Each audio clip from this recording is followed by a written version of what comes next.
11 Alive confirmed today with Georgia Secretary of State Brad Raffensperger's office. Federal prosecutors are expected to interview Raffensperger tomorrow in Atlanta. This is just the latest development in the federal investigation into former President Donald Trump and his allies connected to the 2020 election.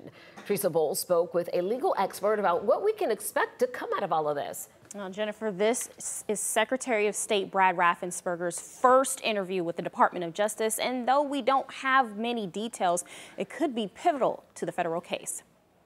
Investigations are heating up. I support the rule of law, and there's a process, and we'll just wait and see as that works out. That is what Secretary of State Brad Raffensperger said 2 weeks ago when asked about criminal investigations involving former President Donald Trump. Right now, federal prosecutors are focusing on former President Trump, his allies, and alleged attempts to overturn the 2020 presidential election. It's hard to tell what information he has that we don't already have in the public eye, but it's certainly possible that this could be very crucial information for Jack Smith's investigation. Raffensperger is set to share that information. GSU Associate Professor of Law Anthony Christ says it's unclear what investigators may have or need, but he will most likely be asked about the famous call with Raffensperger where then President Trump is heard asking for votes. And I think he will certainly be asked about other communications that the former president and his allies may have had with his office. And Christ expects Raffensperger to cooperate. He is set to be interviewed without being subpoenaed. After all,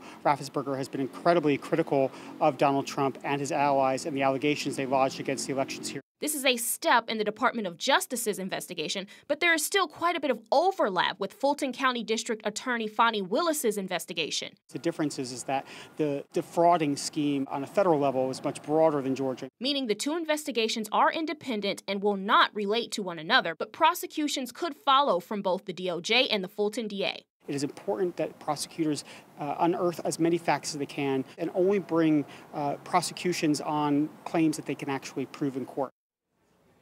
Christ also says if you're expecting an immediate development from any of these investigations, you will still have to wait until closer to fall. All right, Teresa, thank you so much for that update. In the meantime, if you want to read up on the local investigation into former President Trump, we have a special section with all of our previous coverage on 11alive.com.